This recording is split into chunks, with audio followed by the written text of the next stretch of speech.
တောရွာဒေသတွေမှာတရင်နေ့တိုင်းဥပုသ်ဆောင်ပြီဆိုလို့ရှိရင်စာကောင်းကောင်းဖတ်တတ်တဲ့ပုဂ္ဂိုလ်က950စာအုပ်ကြီးကိုယူပြီးတော့ဥပုသ်တွေကိုဖတ်ပြ950ဇန်နိဘတ်တွေကိုလည်းဖတ်ပြတယ်ကြည်သေးလေးတက်ဆရာတော်ကြီးရေးတဲ့စိနထပကာသနီဆိုတဲ့ဘုဒ္ဓဝင်ကိုလည်းဖတ်ပြကြအဲ့ဒီလိုနဲ့စာပေမဖတ်တတ်တဲ့တောရွာဒေသမှာတကြီးရွယ်ကိုအဖိုးအဖွားတွေလည်းပဲဘုဒ္ဓဝင်တို့950တို့ဆိုတာကြာဘူးနောက်ရှိပြီးတော့နေကြမြန်မာနိုင်ငံအနှံ့အပြားသာဓကယဉ်ကျေးမှုတွေဟာလွှမ်းမိုးထားသည့်အတွက်ကြောင့်မြန်မာလူမျိုးတွေရဲ့သွေးတဲ့သားထဲမှာဘုရားရဲ့အဆုံးအမတွေဟာရောက်ရှိဝင်နေလို့မြန်မာလူတို့ရဲ့တကယ်ယဉ်ကျေးမှုအစစ်လို့ခေါ်တဲ့စိတ်နေသဘောထားတွေဟာပြန့်ပွားနေတာမှန်တယ်မြန်မာယဉ်ကျေးမှုနဲ့ဘုရားဘာသာယဉ်ကျေးမှုနှစ်ခုဟာခွဲခြားလို့မရတော့အောင်မြန်မာယဉ်ကျေးမှုဆိုတာဘာလဲဘုရားယဉ်ကျေးမှုပဲဘုရားယဉ်ကျေးမှုဆိုတာဘာလဲမြန်မာယဉ်ကျေးမှုပဲလို့ကာရဝနိမာဒတရားထားတာကအစဧည့်သည်များဘောဝတ္တရားကြည်ပြွန်တာတို့တစ်ဖက်သားကိုကူညီတာတို့အခုခေတ်မှာသာလူမှုကူညီရေးအသင်းတွေဆိုပြီးတော့ဖြစ်လာတာတောရွာဒေသတွေမှာဆိုလို့ရှိရင်တာရေးနိုင်ရေးကိစ္စမှာတရွာလုံးဝိုင်းလုံနေတာဟာအစဉ်လာတစ်ခုပဲအလူတစ်ခုရှိပြီဆိုရင်တအိမ်ထင်းတစ်စီးစီပို့တာအပြိုကောင်းတို့ကာလာသားကောင်းတို့ခေါင်းပေါင်းကြီးတို့ဆိုတာရှိတယ်တောရွာတွေမှာမောင်းထောင်းရမယ်ဆိုရင်လည်းမောင်းတစ်ချင်းနဲ့ထောင်းပေးတယ်မနက်ထိုးရမယ်ဆိုရင်လည်းမနက်ဝိုင်းထိုးပေးကြတယ်ချက်เสียပြုတ်เสียရှိလည်းပဲသူ့ဖွဲ့နဲ့သူဘာမှလူလီသေးမရှိရဘူးနောက်ဆုံးမှဘုန်းကြီးတို့တောင်မှီလိုက်တယ်တောရွာဒေသတွေမှာကောက်ဆိုင်တာဆိုတာလဲငှားရတာမဟုတ်ဘူးကောက်ဆိုင်မှလေသမင်းကျွေးပြီးတော့ကြေးရွာမှာကောက်စပါးဝိုင်းပြီးတော့စိုက်ကြတယ်ကောက်ဆိုင်မှအသင်းတွေရှိတချင်းလေးဆိုပြီးတော့ကောက်ဆိုင်ကြတာပျော်ပျော်ပါပါပဲဒီကောင်မှပိုက်ဆံပေးတယ်လို့မကြားဘူးသမင်းပဲကျွေးတာခုခေတ်တော့မရတော့ဘူးအဲ့ဒါမြန်မာရဲ့ယဉ်ကျေးမှုမှာငွေကြေးပေါ်မှာအခြေမခံပဲနဲ့မေတ္တာစေရနာပေါ်မှာအခြေခံပြီးတော့ဝိုင်းလို့ဝိုင်းစားဆိုတဲ့စနစ်အင်တာမချစ်စရာကောင်းတဲ့စနစ်တစ်ခုပဲလို့လူပြောမှာအဲ့ဒီယဉ်ကျေးမှုတွေဟာသာဓကတွေရဲ့လွှမ်းမိုးမှုမြတ်စွာဘုရားရဲ့အဆုံးအမဩဝါဒတွေရဲ့ဩဇာတက်ရောက်မှုလို့ဒီလိုပြောနိုင်တာပဲယဉ်ကျေးကြတယ်လိမ္မာကြတယ်အဲ့ဒါလို့အခြေအနေတစ်ခုမြန်မာနိုင်ငံမှာထင်ထင်ရှားရှားရှိခဲ့ဘုရားကျောင်းကနေသွားမယ်ဆိုရင်ဇာတကစရိုရီတွေကိုပကြီးနဲ့ဆွဲပြီးတော့ဘုရားဖူးရင်ကနေပြီးတော့ဖတ်လို့ရှုလို့ရတဲ့ပကြီးကားချက်တွေဟာလည်းပဲ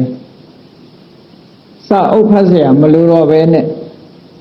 အချင်းချုပ်ကိုထုတ်လုပ်ပြီးတော့ပြတာတော်များများကောသလမင်းကြီးရဲ့အိမ်မက်16ချက်ဆိုတာပကြီးကားချက်ဖတ်တာနဲ့ပဲသိနေကြဒီဘောဇာတကနဲ့ပတ်သက်တဲ့ကျိုးကျေးဇူးတွေအမှန်တမ်းများပြားတယ်လို့ပြောအဆုံးမဥပရိသတွေတခြားဟာရည်ညွှန်းစရာမရှိရင်ဇာတကကိုရည်ညွှန်းပြီးတော့ပြောကြပြုတွေကြပြာတွေမှာလဲဇာတကအရာပြောကြအဲ့ဒါလို့တစ်ချိန်တုန်းကမြန်မာနိုင်ငံမှာတိုင်းပြည်အုပ်ချုပ်တဲ့ဘုရင်တွေအမတ်ကြီးတွေကစပြီးမြန်မာသာလိမ့်လံမှုဆိုတဲ့အချိန်အမှန်တမ်းဇာတကတွေကရတဲ့သင်္ကန်းစာတွေနဲ့ တိုင်းပြည်ကိုရှေ့ဆောင်ရှေ့ရွက်လောက်ကြဆောင်ရွက်လောက်ကင်သွားကြလို့ပြည်တော်စုမြန်မာနိုင်ငံတော်ဆိုတာခဏခေတ်ထီအောင်ထဲထဲဝါဝါရှိနေတာပေါ့ဒါကြောင့်မို့အခုဒီကနေ့ညမှာလည်းပဲဇာတကနဲ့ပတ်သက်တာလေးပြန်ပြီးတော့မြတ်ဗုဒ္ဓရဲ့အဆုံးအမတွေပဲဇာတကဒေသနာမှမြတ်ဗုဒ္ဓရဲ့အဆုံးအမများ50ဇတ်တွေထဲမှာဇတ်ကောင်ကပြောသွားတဲ့စကားတွေလို့ဆိုပေမဲ့မြတ်ဗုဒ္ဓရဲ့အဆုံးအမတွေပဲဗုဒ္ဓရဲ့အဆုံးအမတွေဟာလောကမှာကြီးပွားရေးမျက်မှောက်ဘဝကြီးပွားရေးတံပရာယိကလို့ဆိုတဲ့နောက်ဘဝကြီးပွားရေးတိုးတက်ရေးကောင်းကျိုးချမ်းသာတွေရရှိရေးညွှန်ပြထားတဲ့အဆုံးအမတွေဒါဖြစ်တယ်ပေါ့ယူတတ်မယ်ကျင့်တတ်မယ်ဆိုလို့ရှိရင်တော့မြတ်စွာဘုရားရဲ့အဆုံးအမတွေအားလုံးခေတ်မှာမတိမ်ငေါပဲနဲ့ဘယ်လူမှုရေးအတိုင်းဝိုင်းမှာပဲဖြစ်ဖြစ်အရင်ကြကြစိတ်ထက်ယဉ်ကျေးမှုကိုအခြေခံဟောထားတာဖြစ်သောကြောင့်အင်ဓမ္မတမိုးရှိတယ်ဓမ္မတမိုးရှိဒီနေ့တေတကုဏဆက်လို့ခေါ်တယ်ဂါထာပေါင်း40ရှိတယ်ဇတ်လမ်းကနေပြီးတော့မြတ်စွာဘုရားနဲ့ဟောကြားခဲ့တဲ့အဆုံးအမလေးတိုင်းပြည်ကိုဥဆောင်ဥယျက်ပြီးတော့လုံနေတဲ့တိုင်းပြည်အုပ်ချုပ်တဲ့မင်းဆိုးရာဇာတွေနဲ့ပတ်သက်ပြီးတော့လိုက်နာပွဲကျင့်သုံးပွဲပြုကျင့်ပွဲရှောင်းပွဲဆောင်းပွဲတွေကိုဟောထားတာဟာအလုံးမှတ်သားစရာကောင်းတယ်လို့ဒါဟာမြတ်စွာဘုရားရဲ့အဆုံးအမပဲဒီဇတ်ကိုဟောတာကောသလမင်းကြီးကိုဆုံးမဩဝါဒပေးတဲ့အနေနဲ့မြတ်စွာဘုရားဟောတာရာဇဓမ္မလို့ခေါ်တယ်။ဒါပြီးအုပ်ချုပ်တဲ့မင်းကြီးလိုက်နာကျင့်သုံးဖို့ဆိုပြီးတော့ဟောကြားခဲ့တဲ့ဒေသနာတစ်ခုပဲဖြစ်တယ်ပေါ့။လူတွေရဲ့အဖွဲ့အစည်းကဘာဥကာလကစတင်ပေါ်လာတဲ့အခါမှာ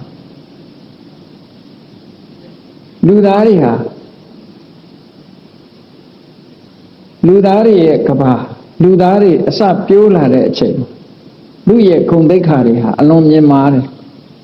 အခညတုတ်ဆိုတဲ့ကဘာဦးကျမ်းကိုကြည့်အခဆိုတာကဘာဦးအစညာဆိုတာသိကောင်းစေအခညဘယ်တော့ကလူဘဝစခဲ့တယ်လဲ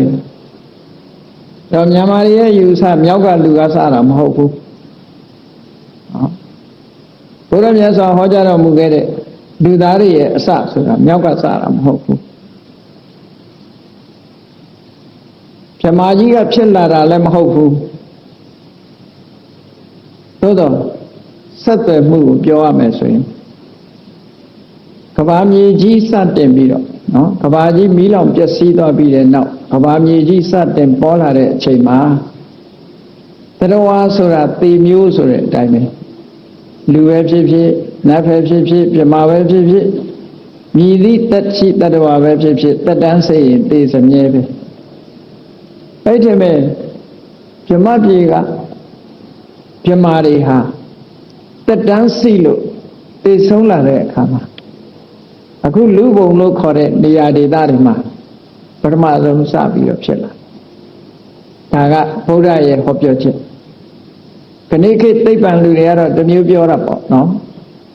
ရေထဲကအမီးနဲ့အကောင်တက်လာပြီးအမီးပြုတ်သွားတာလို့ဒါတော့တိရစ္ဆာန်ကတော့လူမဖြစ်နိုင်ပါဘူးသူ species နဲ့သူဖြစ်ရင်ခဏတိရစ္ဆာန်တွေလည်းလူဖြစ်လာမှာပေါ့ပြောမယ်ဆိုလို့ရှိရင်ကဘာဦးကတိရစ္ဆာန်ကမှလူဖြစ်တယ်ဆိုရင်ခဏတိရစ္ဆာန်တွေလည်းလူဖြစ်ရမှာပေါ့တဖြည်းဖြည်းအဲ့တော့သူ့မျိုးနွယ်နဲ့သူ species ဆိုတာသူ့ဟာလည်းသူလာတာပဲ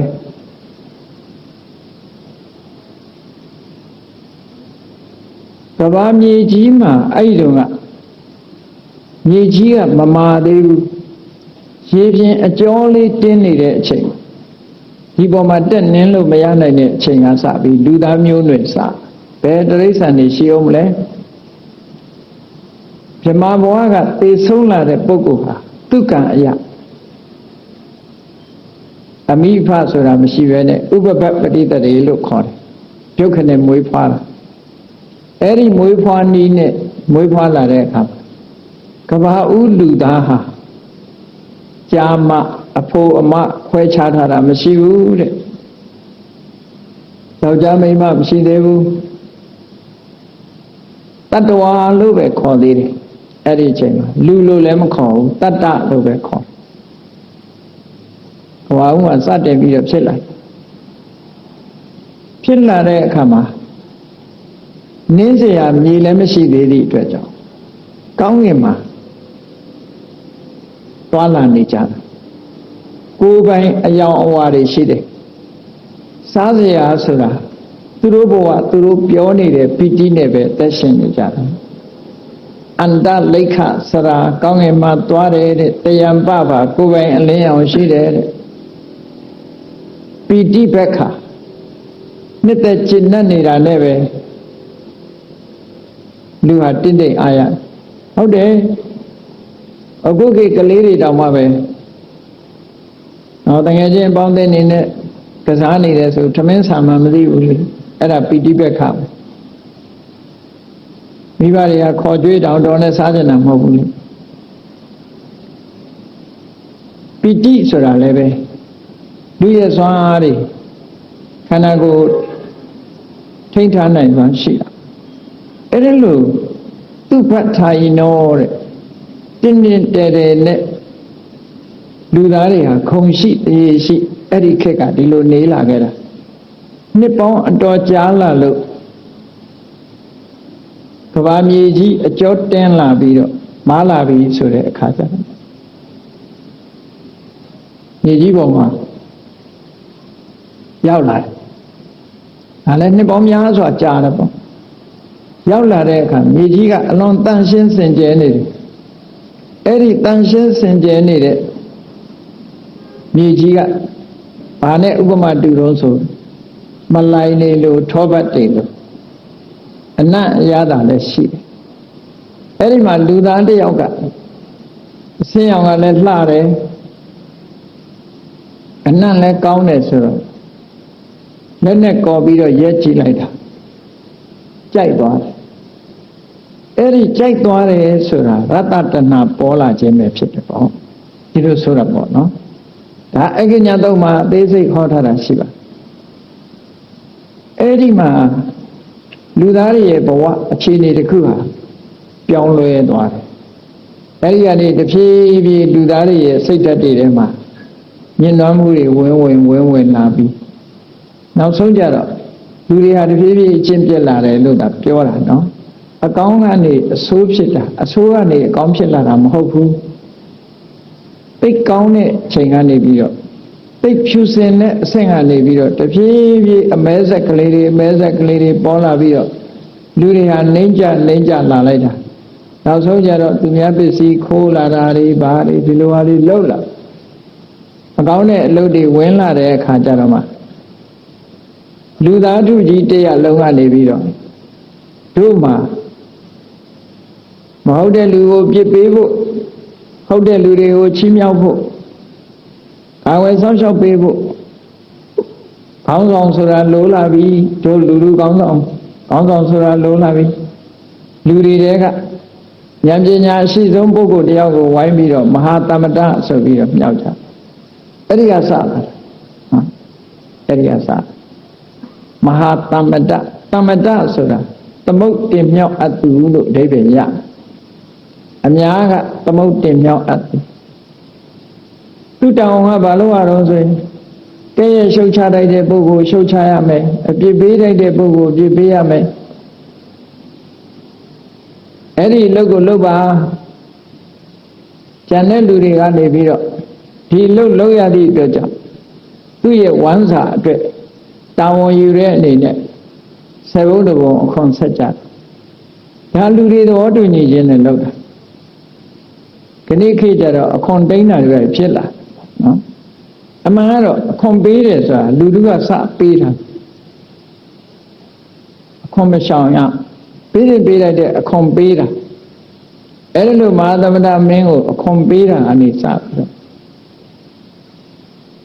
လူစီကောင်းဆောင်အုပ်စိုးတဲ့ဘုရင်စနစ်ဆိုတာပေါ်လာပြီတိုက်ပြည်အုပ်ချုပ်ပြီးခဏခေတ်တရားဒီတိုက်ပြည်အုပ်ချုပ်တဲ့ပုဂ္ဂိုလ်နဲ့တိုင်းလူပြည်သားဆိုတာဒီလိုလာအဲ့တော့အဲ့လိုလာတဲ့အခါကျတော့မင်းဆိုရာသားတွေဘက်ကလည်းပြောစရာတွေဖြစ်လာတယ်ပြည်သူပြည်သားတွေဘက်ကလည်းပြောစရာတွေဖြစ်လာလူလောကကြီးဆိုတာတဖြည်းဖြည်းဖွံ့ဖြိုးတိုးတက်သွားတာမဟုတ်ဘူးရသောအဖြစ်ကောင်းတယ်ကောင်းလာတယ်ဆိုတာရုပ်ဝတ္ထုဘက်ကတော့ကောင်းရင်ကောင်းမယ်သို့တော့လူတွေရဲ့စိတ်နေသဘောထားအကျင့်တရားတွေဆိုတာယိုယွင်းကျဆင်းလာတတ်တယ်ဟောအဲ့ဒါလို့ယိုယွင်းကျဆင်းလာတဲ့အခါမျိုးမှာမယိုယွင်းအောင်မကျဆင်းရခက်အလိုက်ဒါမျိုးတွေကဖြစ်လာတတ်တယ်ပေါ့အဲ့ဒါကိုဆုံးမဩဝါဒပေးတဲ့အနေနဲ့မြတ်စွာဘုရားကောသလမင်းကြီးကိုဟောတာဘုရင်နေလိုက်နာကျင့်သုံးရမယ်။လက်ပြည်အုပ်ချုပ်တဲ့ဘုရင်နေလိုက်နာကျင့်သုံးဖို့ဆိုပြီးတော့ဟောတာ။ဒါတော့တိုင်းပြည်အုပ်ချုပ်တဲ့ပုဂ္ဂိုလ်ဟာအကောင်းဆုံးဖြစ်အောင်မလုပ်ရမလဲဆိုရင်ဇလန်းထည့်ပြီးတော့မြတ်စွာဘုရားသင်္ကန်းစာပေးတာဆုံးမပေးရစ္ဆံကာရိတုကာမေနကိဉ္တုကိစ္စံကတံဝရံရစ္ဆံကာရိတုကာမေနဆိုတာအုပ်ချုပ်ရေးအာဏာကိုရရှိထားတဲ့ပုဂ္ဂိုလ်အနေနဲ့အကောင်းဆုံးဖြစ်အောင်မလုပ်သင့်လဲဆိုလိုတာတိုက်ပြည်အုပ်ချုပ်တဲ့မင်းဟာမလုပ်ရမှာလဲဆိုတဲ့ပညာရှိစီကနေပြီးတော့အဖြေရဖို့တောင်းဆိုဖို့မြတ်စွာဘုရားဒီလိုခေါ်ထားအဲ့ဒီမှာတိုက်ပြည်အုပ်ချုပ်တဲ့မင်းတရားဆိုတာတဲ့ဘောဓလမင်းကြီးကိုဆုံးမတော့ရိညာနာမတိတုတမေတုထတ်တော်ဟာရစ္ဆံကာရိတပံရစ္ဆံဆိုတာရိညောဘာဝရစ္ဆံတိုင်းပြည်မှာအုပ်ချုပ်ခွင့်စီမံခွင့်အခွင့်အာဏာကိုရစ္ဆလို့ခေါ်တာပဲအဲ့ဒီရစ္ဆကိုဘယ်သူကပေးထားတာတော့ဆိုတိုင်းပြည်ပြည်သားတွေကပေးထားတာပဲအဲ့ဒီလိုတိုင်းပြည်ပြည်သားတွေကပေးထားတဲ့အခွင့်အာဏာရတဲ့ပုဂ္ဂိုလ်ဟာတဲ့နိုင်နာကျင့်သုံးပွဲရှောင်းပွဲဆောင်းပွဲတရား၃မျိုးပေါ်မှာရပ်တည်ပြီးတော့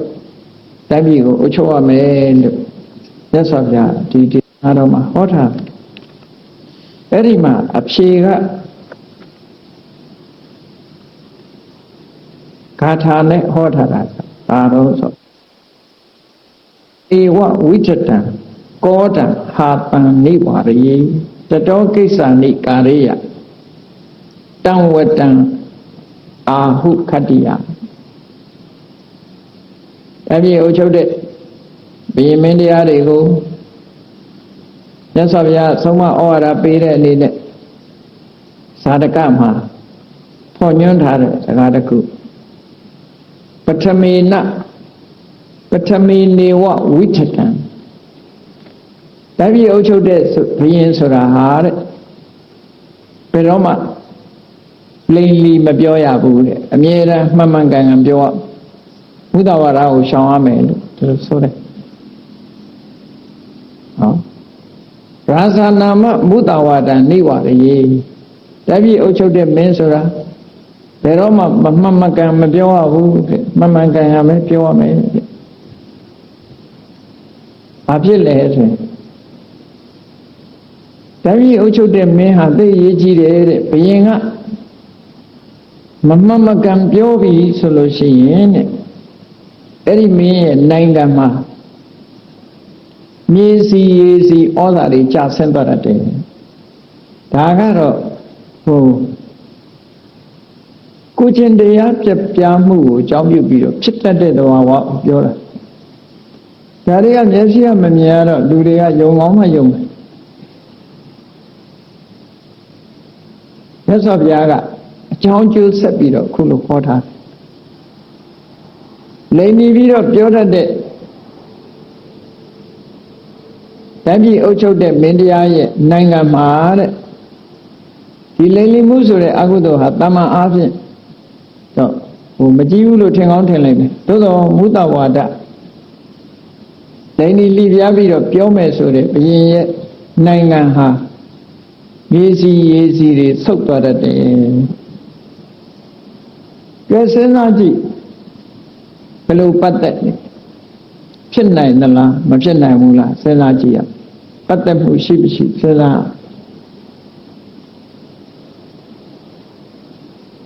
မြေရီဒေသတစ်ခုမှာစိုက်ပျိုးပြီးတော့စိုက်ပျိုးတာပဲဖြစ်ဖြစ်ဥယျာဉ်ခြံမြေလှုပ်တာပဲဖြစ်ဖြစ်တခါတရံကြုံရတတ်တယ်ပေါ့ဟိုဘက်ခြံနဲ့ဒီဘက်ခြံလူနှစ်ယောက်ခြံဆိုင်ကြစိုက်တဲ့အခါမှာတစ်ဖက်ခြံကတီးနှံနေတအားဖြစ်ပြီးတော့ဒီမြေဒီရေပဲဟိုတစ်ဖက်ခြံကအသီးမကျမတီးဘူးတစ်ဖက်ခြံမှာတီးတယ်အဲ့ဒါဘာကြောင့်လဲလို့အဖြေရှာတဲ့အခါကျတော့ကမ္မပစ္စယဥဒုသမုဋ္ဌာန်လို့ခေါ်တယ်သူတစ်ဖက်ခြံကလူကကံကောင်းတယ်သူကံကြောင့်မို့လို့သူဥယျာဉ်ခြံကတစ်ပင်တွေကကြိုက်တဲ့ရာသီဥတုမျိုးရလာတယ်သူကံကြောင့်ရကမ္မပစ္စယဥဒုလို့ခေါ်တယ်ကံကြောင့်ဖြစ်ပေါ်လာတဲ့ကံအထောက်အကူပေးတဲ့ဥဒုတဲ့အဲ့ဒီဥဒုကမှတစ်ပင်တွေကိုရှင်သန်စေပြီးတော့သီးနှံတွေဖြစ်ပွားလာတယ်အတိအကျသီးတွေများပြားလာတယ်အဲ့ဒါကိုကမ္မပစ္စယဥဒုသမုဋ္ဌာန်တစ်ဆင့်ကအကြောင်းတရားခေါ်ဟိုတစ်ဖက်ကကံမကောင်းတဲ့လူကြတော့သူ့ရဲ့မကောင်းတဲ့ကံကြောင့်ဖြစ်ပေါ်လာတဲ့ဥဒုကတီးနှံကိုရောပါသွားစေကံကောင်းတဲ့ပုဂ္ဂိုလ်ရဲ့ကံတရားကဥဒုကောင်းကိုဖြစ်ပေါ်စေသည်မကောင်းတဲ့ကံရှိတဲ့ပုဂ္ဂိုလ်ရဲ့မကောင်းတဲ့ကံကြောင့်ဥဒုဟာတစ်ပင်ကြီးကြိုက်တဲ့ဥဒုမျိုးမဖြစ်သည့်အတွက်ကြောင့်တစ်ဖက်ကတီးနှံနေများပြားတော့လေဟိုတစ်ဖက်မှာတီးနှံမကြဘူးတဲ့ဒါဟာကမ္မပစ္စယဥဒုသမုဋ္ဌာန်ခေါ်တခါတရံရှိတယ်လေနောက်တိုင်းကလူတွေတောင်ပြောကြတစ်ပင်လေးတစ်ပင်ရင်းမှာသွားပြီးတော့တချင်းလေးဆိုဂီတာလေးတီးပြီးအဲ့ဒီတစ်ပင်လေးကပိုလန်းလာတဲ့ဒါဖြင့်တစ်ပင်ကနားလေလို့လားလို့ဟုတ်ဘူးအဖြေကပါလဲဆိုရင်စိတ်တပစ္စယဥဒုသမုဋ္ဌာန်လို့ခေါ်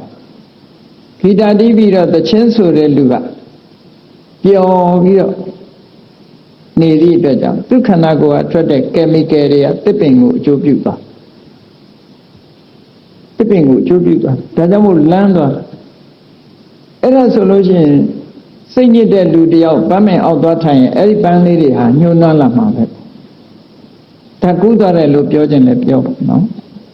စိတ်တပစ္စယဥဒုသမုဋ္ဌာန်ဆိုတာလည်းရှိတယ်ပေါ့ဒီလိုအထသလိနိထေကထာမှာဒီအဘိဓမ္မာသဘောအရအခြေခံချင်းမတူလို့ဖြစ်ပေါ်လာတဲ့အကြောင်းတရားတွေကိုခွဲခြားပြီးတော့ပြောတာဟာအဘိဓမ္မာသဘာဝကြတယ်လို့ပြောရမယ်ဒါလည်းသဘာဝကြတာပဲဖြစ်နိုင်တာဒီလိုတွေရှိတယ်ပေါ့နော်ဒါကြောင့်မလို့ဘာလို့တယောက်နဲ့တယောက်မတူညီတဲ့သဘောတွေဟာအကြောင်းကံချင်းမတူတာတို့စိတ်နေသဘောထားချင်းမတူတာတို့ဒါတွေကိုအကြောင်းပြုပြီးတော့တဦးကကြီးပွားတယ်တဦးကမကြီးပွားဘူးဆိုတဲ့ကွဲပြားခြားနာချက်တွေကိုမြတ်စွာဘုရားကကမ္မံတတ္တိဝိပစ္စတိယတိတံဟိနပဏိတကာယဆိုဒီလိုဟောတာပဲကံကနေပြီးတော့ခွဲခြားသွားတယ်ဒီလိုဆိုတယ်ဒါကတော့ခုခေတ်မှာစမ်းသပ်ထားတာတွေရှိတယ်သမထအထုတ်နေတဲ့ပုဂ္ဂိုလ်ရဲ့အုံနောက်ကရဲ့စိတ်ညစ်နေတဲ့ပုဂ္ဂိုလ်ရဲ့အုံနောက်ရဲ့စမ်းသပ်ကြည့်သူတို့ခန္ဓာကိုယ်ကထွက်တဲ့ chemical ဓာတ်တွေဟာမတူဘူးလို့ဒီလိုဆိုတယ် မတူဘူးဆိုတာတော့ထင်ရှားပါတယ်လေနော်စိတ်ညစ်နေတဲ့ပုဂ္ဂိုလ်ကညှိုးနွမ်းနေတာပဲပြောနေတဲ့ပုဂ္ဂိုလ်ကလမ်းနေတာပဲဒါတော့မတူတာသိချတာပဲနော်ညှိုးနွမ်းနေတာလဲစိတ်တစားရုပ်ပဲလမ်းနေတာလဲစိတ်တစားရုပ်ပဲစိတ်ပေါ်မှာအခြေခံပြီးတော့ဖြစ်တယ်လို့ဆိုလို့ရတယ်အေးဟုတ်ပြီအခုလည်းပဲဒီသဘောမျိုးကိုပြောတာလိန်ဒီပြပြောကြတတ်တဲ့ဘုရင်မင်းတရားအုပ်ချုပ်တဲ့နိုင်ငံမှာတဲ့မြေစီရေစီတွေဆုတ်သွားတတ်တယ်အဲ့ဒီလိုဆုတ်သွားလို့ရှိရင်ဘာဖြစ်လဲစိုက်တဲ့ပြိုးတဲ့တိနံလေးမှာဩဇာမပါတော့ဘူးတဲ့စီဩဇာတွေရော့သွားတယ်အဲ့ဒီအစီဩဇာတွေခုခေတ်ဆိုရင်တော့ဗိုက်တာမင်တွေပေါ့နော်အဲ့ဒါတွေမပါတဲ့အစာအာဟာရစားရတဲ့လူသားတွေဟာယောဂတွေများလာတယ်တဲ့ယောဂများလာတဲ့အတွက်ကြောင့်ဘုရင်မင်းတရားကြီးမှာဝင်ငွေတွေကျဆင်းတယ်တဲ့လူတွေကအလုံးမလုံးနိုင်ဘူးဒါကွင်းဆက်တွေကိုပြောတာပဲနော်ကွင်းဆက်တွေလူမမြင်ရတဲ့ကွင်းဆက်တွေဟုတ်တယ်ကတ္တဗဘုရားနဲ့ကောရမဘုရားပဲရှင်ကြည့်ကံနဲ့ဆိုင်လားလို့ပြောမယ်ဆိုရင်နှစ်စုစလုံးဟာလေးတင်ချေတဲ့ကဘာတသိန်းပါရမီဖြည့်မှဘုရားဖြစ်ကြတာကံအားဖြင့်တူတယ်လို့ပြောရမှာပဲဘုရားဖြစ်ဖို့ပါရမီဖြည့်ရတဲ့ကံတရားတွေဟာနဲတာမဟုတ်ဘူးသို့တော့ကတ္တဗဘုရားကလူတက်တန်အနှစ်2000အသက်ရှည်ပြီးကောရမဘုရားကျတော့တရားတန်းမှာတက်တော်80ပဲနေရဘသူကအဆုံးဖြတ်ပေးသွားတာတော့လို့ဆိုစာပေကျမ်းကမှာဘယ်လိုဆိုတော့ဥတုနာဘောဇနေနာအာယုဟာယတိပိဝတ္တတိပိတဲ့ရာသီဥတုနဲ့အာဟာရကသူ့ရဲ့အသက်တန်းကိုတူလဲတူစေတယ်ရှည်လဲရှည်စေတယ်လို့ဒီလိုဆိုတာဥတုနဲ့အာဟာရကဆုံးဖြတ်သွားတယ်ကောရမဘုရားတက်တော်တူတာဟာဥတုအာဟာရကြောင့်ကံကြောင့်မဟုတ်ဘူးလို့ဆိုတယ်အဲ့ဒီခေတ်ကရာသီဥတုအဲ့ဒီခေတ်ကရာသီဥတုထဲမှာစိုက်ပျိုးတဲ့သီးနှံဟာအစီဩဇာအဲ့လောက်ပဲနှစ်100လောက်ပဲထိန်းနိုင်တဲ့စွမ်းအားရှိတယ်ပေါ့ကတ္တဗဘုရားလက်ထက်စိုက်ပျိုးတဲ့ကတ္တဗဘုရားလက်ထက်မှာရှိတဲ့ရာသီဥတုအဲ့ဒီဥတုကိုမှီပြီးစိုက်ပျိုးတဲ့သီးနှံတွေကြတော့အစီဩဇာပြည့်ဝတော့လူရဲ့တက်တန်းတွေဟာတောင်းကနန်းထိအောင်ရှိကြသွားတယ်ကံကအဆုံးဖြတ်ပေးတာမဟုတ်ဘူးဥတုနဲ့အာဟာရအဆုံးဖြတ်ပေးဒီသဘောကိုသဘောပေါက်မယ်ဆိုလို့ရှိရင်လူတွေဟာဥတုကောင်းဖို့ဥတုကောင်းကောင်းနဲ့အာဟာရကောင်းကောင်းပြုပြင်ပေးနိုင်မယ်ဆိုလို့ရှိရင်တော့တက်တန်းလေးတွေရှည်လာတယ်ဆိုတာဒီကနေ့ခေတ်မှာလည်းရှိတာပဲရှိတယ်သို့တော့ဥတုနဲ့အာဟာရရဲ့ပို့ပြီးတော့အာဟာရတဲ့ပို့ပြီးတော့အရင်ကြတာဘာတော့ဆိုလို့ရှိရင်စိတ်နေသဘောထားပဲကောင်းတဲ့စိတ်နေသဘောထားတွေရှိမှဥတုလည်းကောင်းလာမယ်အာဟာရလည်းကောင်းလာမယ်ဒီလိုခွင်းဆက်အနေနဲ့ဆိုထားတာနော်နိရောဇာဟာရဘောဇနာမနုဿာဘဂဝါဘာရာဟွန်ဒီအစီဩဇာမရှိတဲ့အာဟာရတွေကိုစားနေကြတဲ့လူတွေဟာယောဂတွေများလာတယ်တဲ့အဲ့ဒီလိုယောဂတွေများလာလို့ရှိရင်ဘာဖြစ်တော့ရတ္ထိအာယောနုပစ္စတိတဲ့တိုင်းပြည်မှာဝင်ငွေတွေကျဆင်းသွားတယ်တဲ့ဝင်ငွေတွေကျဆင်းသွားရာဇာနောဒုက္ကတာဟောတိတဲ့အခွန်ပနာတွေယောပါသည့်အတွက်ကြောင့်ဘုရင်တွေလဲငွေကြေးမတတ်နိုင်ဘူးတဲ့အဲ့ဒီငွေကြေးမတတ်နိုင်တော့ဘာဖြစ်လဲဆိုရင်မိမိတိုင်းပြည်မှာရှိတဲ့မင်းမှုတန်းတွေကိုလာကကောင်းကောင်းမပေးနိုင်ဘူးတဲ့တေဝကေသင်္ကနိတုံနတကွန်တိတေဝကဆိုမင်းမှုတန်းတွေကိုလာကကောင်းကောင်းမပေးနိုင်ဘူးတဲ့အသင်္ဂဟိတတေဝကရာဇာနံကရုစိတ်တေနနာအောလောကင်တိဘုရင်မင်းတရားတွေစီကချီးမြှောက်မှုမရတဲ့မင်းမှုတန်းတွေဟာဘုရင်ကိုတလေးတစားအလေးမထားကြတော့ဘူးလို့ဒီလိုဆိုတယ်အဲ့ဒါပြောတာ အဲ့ဒါကြောင့်မို့လို့တိုင်းပြည်အုပ်ချုပ်တဲ့ဘုရင်ဆိုတာမှန်ကန်တဲ့စကားပဲပြောရမယ်လို့မြတ်စွာဘုရားကောသလမင်းကြီးကိုဆုံးမတာဒီစနဲ့ဆုံးမတယ်နောက်တစ်ခုကဘာလဲလို့ဆိုရင်တိုင်းပြည်အုပ်ချုပ်တဲ့မင်းဟာကောဓစိတ်မတူရဘူးတဲ့ရညှိုးမထားရဘူးဒေါသမကြည်ရဘူးလို့ဒီလိုဆိုတယ်ဒေါသကိုတားမြစ်ရမယ်ဘာဖြစ်လို့လဲဆိုတော့ရာဇနံကောရောခိပ္ပံမတ္ထကံပပုဏ္ဏတိတိုင်းပြည်အုပ်ချုပ်တဲ့အကြီးအကဲရဲ့ဒေါသဟာချက်ချင်းထွတ်ထိပ်ရောက်သွားနိုင်တယ်တာမန်လူတယောက်စိတ်ဆိုးတာလည်းမတူဘူးတဲ့သူ့ဒေါသကအများကြီးထိရောက်သွားတယ်လို့သူတို့ပြောတာနော်တိုင်းပြည်အုပ်ချုပ်တဲ့ပုဂ္ဂိုလ်ရဲ့ဒေါသဟာတာမန်လူတယောက်ဖြစ်တဲ့ဒေါသကဒီလောက်ထိအောင်အထွတ်ထိပ်မရောက်ဘူးတိုင်းပြည်အုပ်ချုပ်တဲ့ပုဂ္ဂိုလ်ရဲ့ဒေါသဟာအထွတ်ထိပ်ရောက်သွားတယ်ဆိုလိုတာကကြီးမားတဲ့အကျိုးသက်ရောက်မှုတွေဖြစ်စေတယ်။ဘာကြောင့်လို့ဆိုရင်ရာဇာနောနာမှာဝါစာဝုဒ္ဒဘုရင်ရဲ့စကားတစ်ခုဟာလက်နဲ့တပွဲဖြစ်သွားတယ်။ဟုတ်တယ်။ဒါတွေကမှတ်နေနော်။ဘုရင်ကတခွန်းပြောလိုက်တာနဲ့ဒုက္ခရောက်သွားတယ်။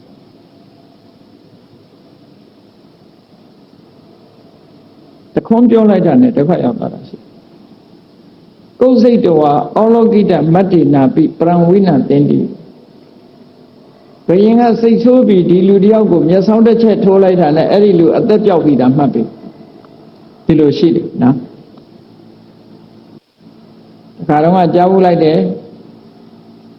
ဟာဒီကောင်ကြီးမသေးသေးဘူးလားဆိုဖမ်းသွားတယ်နော်အမှားတော့ယင်းဤလို့ပြောတဲ့စကားကိုအမတန်ယင်းဤတဲ့ပုဂ္ဂိုလ်ချင်းပြောလိုက်တဲ့စကားမသေးသေးဘူးလားဆိုတော့တိုက်အမှထင်ပြီးတော့ဖမ်းသွားတယ်ဒီလိုကြားဘူးတယ်အဲ့တော့ဒါကြောင့်မလို့ဘာသာနောနာမှာဝါစာဝုဒ္ဒသူတို့နှုတ်ကထွက်လိုက်တဲ့စကားတစ်ခုကလက်နဲ့ဖြစ်သွားလက်နဲ့ဖြစ်သွားလို့ရှိရင်တစ်ဖက်သားမှာထိရောက်တဲ့အကျိုးသက်ရောက်မှုတွေကိုဖြစ်ပေါ်စေတတ်တယ်တဲ့ဒါကြောင့်မို့လို့တိုင်းပြည်အုပ်ချုပ်တဲ့မင်းတွေဆိုတာတဲ့သူများတွေတဲ့ပို့ပြီးတော့စိတ်ရှိသိခံရမယ်လို့တို့ဟောတယ်နော်ဒေါသချုပ်တီးနိုင်ရမယ်ဒါတခုကောသလမင်းကြီးကိုလိုက်နာပွဲတွေနဲ့ပတ်သက်ပြီးမြတ်စွာဘုရားဟောနောက်တစ်ခုကဘာတော့တိုင်းပြည်အုပ်ချုပ်တဲ့မင်းဟာဘယ်တော့မှနောက်ပြောင်ပြောင်မပြောရဘူးတဲ့သူတို့နှုတ်ကထွက်တဲ့စကားဟာအတီးပဲဖြစ်ရနောက်ပြောင်ပြောင်ဟာတဆိုတာမလုပ်ရဘူးလို့ဒီလိုပြောတယ်နောက်ပြောင်ပြောင်ပြောင်းတော့မျိုးမလုပ်ရဘူးတဲ့ပျော်ရွှင်မြူးထုတဲ့အနေနဲ့နောက်ပြောင်ပြောင်လုံးပြီးပြီဆိုလို့ရှိရင်ဘုရင်မှာတိတ်ခါကြရိညာနာမကေလိတိလေနနဘွေတပံတပြည့်အုပ်ချုပ်တဲ့မင်းဆိုတာမြူးထုပြောင်လောင်တဲ့အနေအထားမျိုးဘယ်တော့မှမဖြစ်ရဘူးအပရပတ္တိယေနဟုတ်တော်ဟာ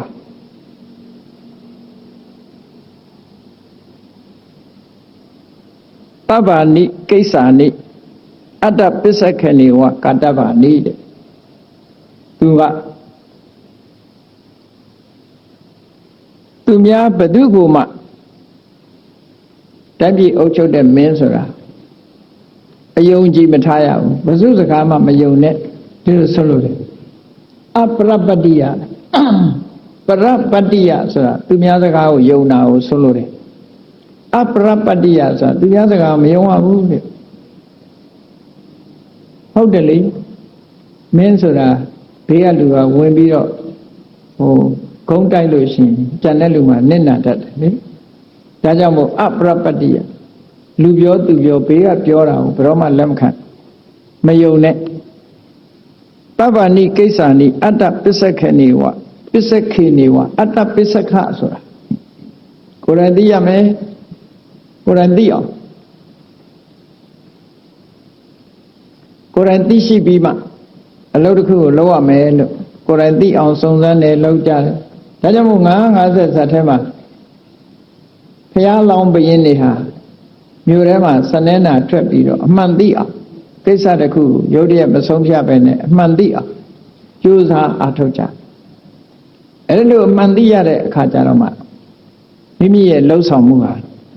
မှန်ကန်တယ်လို့ဆိုတယ်အဲ့တော့ပေါင်းလိုက်တဲ့အခါကျတော့တိုင်းပြည်အုပ်ချုပ်တဲ့မင်းဆိုတာနံပါတ်1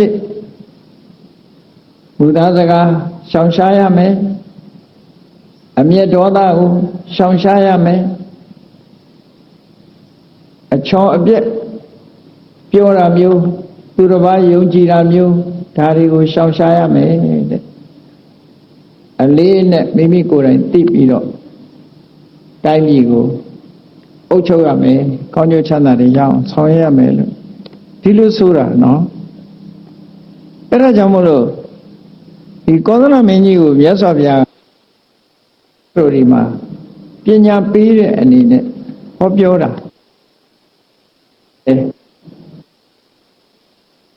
ဝိထတံကောတံဟာတံနိဝရေ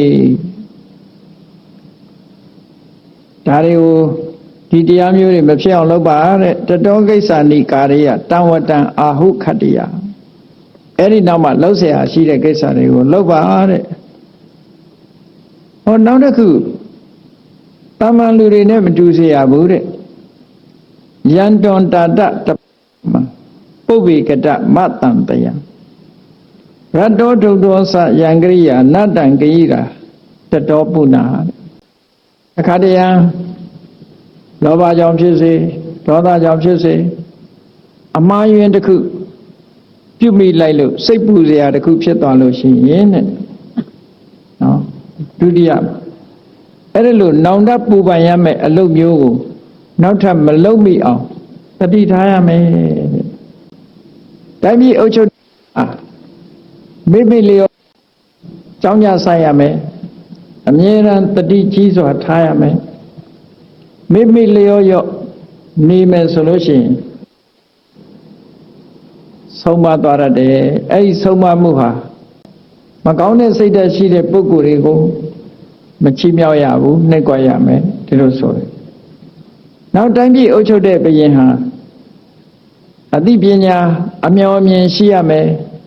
အရာခသိမ်းမှာသူများတဲ့ပို့ပြီးတော့လုံလဝိရိယနဲ့ပြည့်စုံရမယ်အမြော်အမြင်ရှိပြီးတော့လုံလဝိရိယရှိတဲ့ဘုရင်ဟာမိမိကိုစန့်ကျင်နေတဲ့ပုဂ္ဂိုလ်တွေရဲ့နော်အရင်အမြစ်ကိုပယ်ဖြတ်ပြရရောက်တယ်တဲ့ပညာအရင်အမြစ်ကိုဖယ်ရှားပြစ်ခြင်းပဲဖြစ်မယ်လုံလဝိရိယဆိုတာဘုရားလုံလဝိရိယကိုအားပေးတယ်ကုသိုလ်ကောင်းမှုလုပ်တာကိုအားပေးတယ်တကယ်ကိုတကူကြီးတဲ့နတ်ပြည်မှာနတ်ချမ်းသာခံစားနေတဲ့တရားမင်းကြီးပဲဖြစ်ပါစေလုံလဝိရိယရှိတယ်တခါတော့ကသူ့မှာသားနှစ်ယောက်ရှိတယ်သူဝီရနဲ့ဇယန္တဆိုအတုရာတွေနဲ့ပြိုင်ဆိုင်ပြီးတော့ရင်ဆိုင်မှုကိစ္စတွေရှိတာတရားမင်းကြီးကသူတို့ကိုသွားပြီးတော့ရင်ဆိုင်ခိုင်းတယ်ပေါ့အဲ့ဒီမှာကောင်းပါပြီလို့ပြောပြီးတော့ဒီသူသားနှစ်ယောက်ဟာအပျော်ပါးတွေနဲ့အချိန်ကုန်သွားတဲ့ဥယျာဉ်ထဲဝင်ပြီးတော့တရားမင်းကြီးလွတ်တဲ့စီကိုမသွားဘူးမသွားတော့နောက်တစ်ခါတရားမင်းကြီးကဟာဒီကောင်းလေးမသွားသေးဘူးလားဆိုမသွားသေးဘူးနော်အဲ့ကြတော့ဗာပြောတော့ဆိုအနုထဟံအဝါယမံယတရဒုက္ခံဒိဋ္ဌိစတိသူဝီရဇယန္တတထကိစ္ဆာဟိမင်းစတတ္ထေဝပပယတဲ့မကြိုးစားပဲမလုပ်ပဲချမ်းသာဒုက္ခရတဲ့နေရာရှိရင်မင်းတို့အဲ့ဒီသွားနေကြတဲ့ငါလည်းခေါ်သွားတဲ့ဆိုလိုတာကမကြိုးစားရင်မင်းတို့ဘာမှမရဘူးတဲ့မကြိုးစားတဲ့နေရာချမ်းသာဒုက္ခမကြိုးစားပဲနဲ့ချမ်းသာဒုက္ခရတဲ့နေရာရှိရင်မင်းတို့အဲ့ဒီသွားနေကြငါလည်းခေါ်သွားကြဆိုပြီးတော့တရားမင်းကြီးကဆုံးမတယ်ဆိုတဲ့စကားတွေဟာတက္ကတန်ရုပ်ပါဠိတော်မှာမှတ်တမ်းတင်ထားတာရှိတယ်အလုံးမှတ်သားစရာကောင်းတယ်ဒါကြောင့်မို့တရားမင်းကြီးတောင်မှပဲ ကြိုးစားအထောက်မှုနဲ့ပတ်သက်ပြီးတော့ချီးမွမ်းပြောကြလေရှိတယ်အလကားမနေဘူးအများအားကြိုးစားအထောက်မှုရှိတယ်အဲ့ဒီလိုကုသိုလ်ကောင်းမှုတွေမှာမမိမ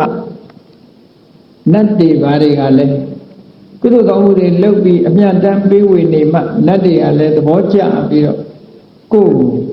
စောင့်ရှောက်တယ်တဲ့အဲ့ဒါလိုမဟုတ်ဘူးဆိုရင်ကိုကမိမိလျော့ရော့နေလို့ရှိရင်မင်းလုပ်တဲ့ပုဂ္ဂိုလ်မိမိလျော့ရော့နေလို့ရှိရင်နတ်တွေကလည်းမစောင့်ရှောက်ဘူးတဲ့ဒါကြောင့်မို့မမိမလျော့နေပြီးတော့အလုံးပေါ်မှာမေတ္တာသက်ဝင်ပြီးတော့လုပ်ငန်းကိစ္စတွေလုပ်ရမယ်တဲ့ပြင်းနေလို့ရှိရင်မြည်သည့်ချမ်းသာမှမရနိုင်ဘူးတဲ့နာလသောဝိန္ဒတေဒုက္ခပြင်းနေတဲ့ပုဂ္ဂိုလ်တယောက်ဟာဘယ်ချမ်းသာကိုမှမရနိုင်ဘူးဒါကြောင့်မို့အခုလိုက်နာကျင့်သုံးရမယ့်အချက်တွေကိုဘုရင်မင်းတရားတွေအနေနဲ့လိုက်နာကျင့်သုံးသင့်တယ်လို့ဆိုတာကိုကောသလမင်းကြီးကိုဆုံးမဩဝါဒပေးတဲ့အနေနဲ့မြတ်စွာဘုရားကတေတကုဏဇတ်မှာဆုံးမဩဝါဒခံပေးထားတာရှိတယ်ပေါ့ဒါကြောင့်မို့တရားချစ်ခင်သူတော်စင်ပြိဿအပေါင်းတို့ဇာတကဒေသနာတော်တွေမှာဆုံးမဩဝါဒတွေဖြစ်ပါတယ်ဒီဆုံးမဩဝါဒတွေအတိုင်းလိုက်နာကျင့်သုံးနိုင်ကြမယ်ဆိုလို့ရှိရင်တော့အခုဘဝလည်းကောင်းမယ်နောက်ဘဝလည်းကောင်းမယ်အားလုံးခုဘဝအစဉ်ပြေနောက်ဘဝအစဉ်ပြေပြီးတော့ငြိမ်းချမ်းသာယာပြီးတော့နေတဲ့အခါမှာလူတိုင်းပညာလည်းရှာနိုင်ကြမယ်ပညာလည်းစီးပူးနိုင်ကြမယ်ပစ္စည်းဥစ္စာလည်းရှာဖွေကြနိုင်တယ်နောက်ဆုံးမှာနိဗ္ဗာန်ချမ်းသာထိအောင်တရားဓမ္မကျင့်သုံးခြင်းဖြင့်အမြတ်ဆုံးနိဗ္ဗာန်ချမ်းသာထိအောင်ရရှိနိုင်ကြမှာဖြစ်တယ်ဆိုတာကိုကိုယ်စီသဘောကျပြီးတော့ဘုရားမြတ်စွာရဲ့အဆုံးအမဇာတကလိုက်နာကျင့်သုံးနိုင်ကြပါစေကုန်သတည်း